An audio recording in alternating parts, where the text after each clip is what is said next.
Hey guys, I want to talk to you about the snake diet in particular and a thought I had on it today. I'm getting messages on my phone now and more messages on Facebook Messenger about there are people people out there all over the place now that are wanting to start the snake diet and they don't really know how to do it. First thing before I get into the main topic is go to YouTube Cole Robinson. He is the main guy. He is the one who coined it. He is the one who packages it for everyone. He is the nucleus. I am not the nucleus. Cole is the nucleus. Okay? If this is a cell and Cole's the nucleus, I'm inside the cell. But Cole is the DNA. He is the nucleus. He understands the whole thing. Okay? So go to Cole first. I'm here for coaching, but you got to put up an accountability post. I put up an accountability post, so guess what? You got to put one up if you want coaching from me. Flat out. Because if I coach you without an accountability post, and you haven't put all your friends in the group, and Cole finds out about it, he's going to be pissed at me. And Cole coaches me. Cole's the main reason, the only fucking reason, why I'm here. Being able to be a coach. My coach, John Allen Reese, also is the reason why I am here. He helped me learn how to dry fast and snake juice fast at the same time. Because he's a highly intelligent human being. And I am not a highly intelligent human being. I'm just speaking about my experiences. And I'm bringing you whatever wisdom that I think I've gotten out of it, and maybe you can find some out of it. Okay? So, the point of this video today is, the snake diet is not a lukewarm diet. It's not for lukewarm people. It's not for people who are wishy-washy. Oh, I don't know. I remember when Cole was talking to me the very first time. I put up my accountability post. I had it on my friends. Cole and I were talking on Messenger. And Cole was asking me what I wanted to do, why I wanted to snake diet, what I was going for, and I told him I'm a power lifter and I want to lean out finally, and he said, well, you should start with a 3-day fast, and I said, okay, well, when do I start that? And he said, well, when was the last time you ate? I said, like 8 o'clock this morning, and it was 2 p.m. He said, well, there you go, you start right now. And I was like, oh man, he just threw me right in it. Yeah, you don't get to be lukewarm. You don't get to dip your toe in the water. It ain't gonna do you any fucking good. Jump right in and swim or sink. But here's the thing, you're not actually in water, so sinking is just a philosophical expression in this case. You get to jump back on the horse and try again. Okay?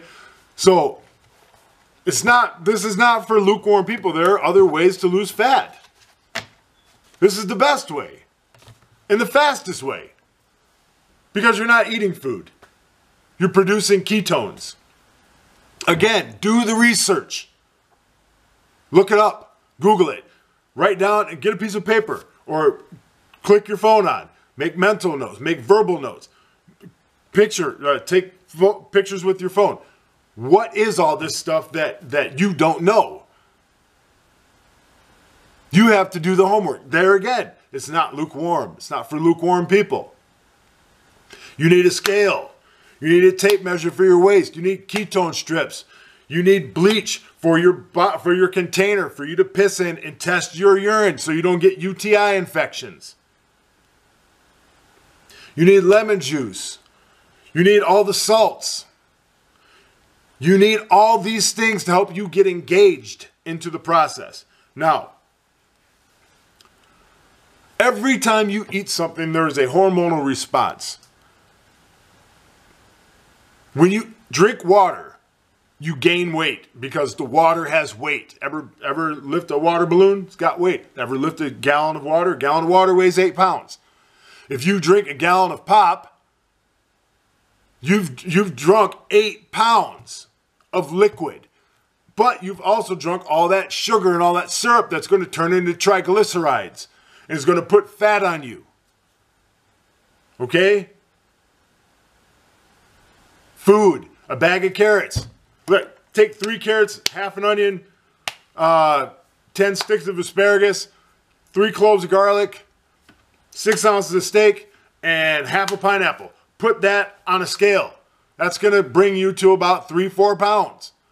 And then you add in a couple liters of liquid, you're putting on 10 pounds. But it's the weight of the food. That's where you get the ebb and flow on the scale. People freak out because they eat and then they look at the scale and the scale's like, oh my God, I put on all this weight. Well, you got salt in the food. You got the weight of the food, right? But you're going to break that down, metabolize it. You're going to excrete that. You're going to urinate from that. You're going to lose a bunch of that weight. And because the bulk of a meal, of a balanced meal, is not fat, it's mostly fiber and protein, you're not gaining fat. But now you can eat a good meal or you can eat a shitty meal, and you're going to have giant hormonal responses. What would you rather have, the hormonal response from the good food or the hormonal response from the shitty food? Okay? I mean, which way do you want to have it? Because you can't have your cake and eat it too. You can't consume and not gain weight.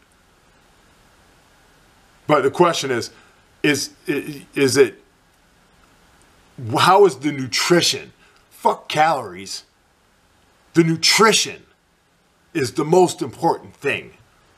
I can get 1,500 calories from Doritos, cupcakes, and Coca-Cola, or I could get 1,500 calories from pineapple, steak, and root vegetables. Right? Your word is this: the nutrition. What is it? It's the quality of the food. Okay? Right now my weight goes like this. It goes up, then it comes down. It comes up, then it comes down. Then it comes up, then it comes down. Then it comes up, then it comes down. It used to go like this when I was doing nothing but fasting. But now that I'm eating 3 times a week, I get a little spike.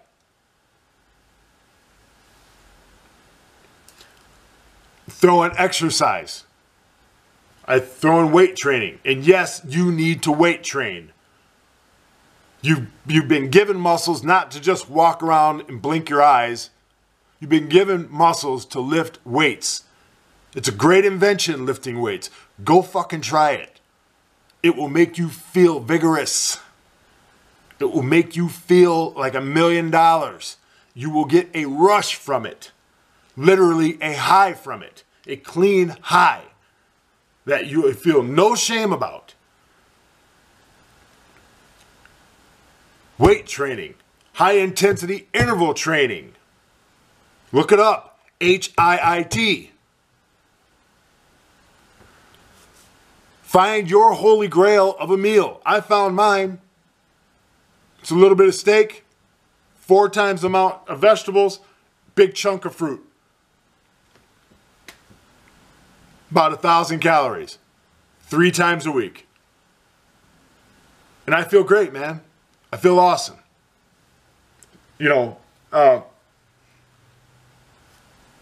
So when you contact me, know that if you want coaching, I'm going to say, first, you got to have that accountability post up on the Snake Diet Accountability Group.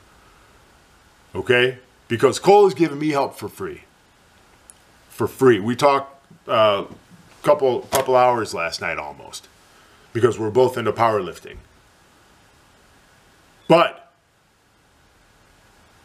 he and my powerlifting coach, they never talk, but they're both in tandem. They're both in unison about the decisions that I need to be making along the way as I get leaner. Because they're both highly intelligent human beings. And I imagine they're both going to be working one day, but that's a whole nother video. But look, this video is going long. I hope yeah, sorry, the battery ran out But the video's gone long. I'm trying to shorten these videos up a little bit. But, you know, there's just so much to say. Just know that you're not going to make it on the snake diet unless you have a support group, unless you stay away from negative people, unless you grow thick skin when people will tell you that you're a fucking moron for doing it and that you're going to fail. You need to think about those people every day. I think about all the people who told me that this was stupid. I think about all the people who shake their head at me. I think about all the people who don't say anything, but who I can tell that they're thinking, oh, this is stupid. He's going to fail again because he's failed his whole life. Right? I think about all that shit. All that shit fuels me. But you know what fuels me the most is watching my mom have a stroke and die and fight for a year because she didn't have her diet in order.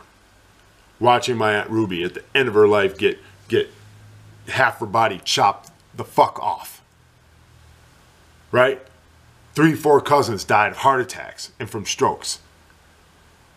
My grandfather died of a heart attack. All because of poor eating. And not everybody in my family who's died from foodborne health complications was overweight. Out of the 8 people who've died, 2 of them were overweight. The other were weight proportionate to height. I've lived my whole life in one aspect, partying, eating like shit, drinking like crap, doing drugs and shit, right? You think I'm out of the woods yet? I could die right here making a video. Sometimes the damage can't be undone, man. But you know what you can do? You can fight, and you can get the solution, and you can put the solution to work. It's up to you, you know? Anyway, I'll talk to you guys a little bit later. Thanks for tuning in. Like, subscribe, hit notifications. I greatly would appreciate it. And let's keep all the good things going and throw away all the bull crap. All right, guys. Talk to you later. Bye.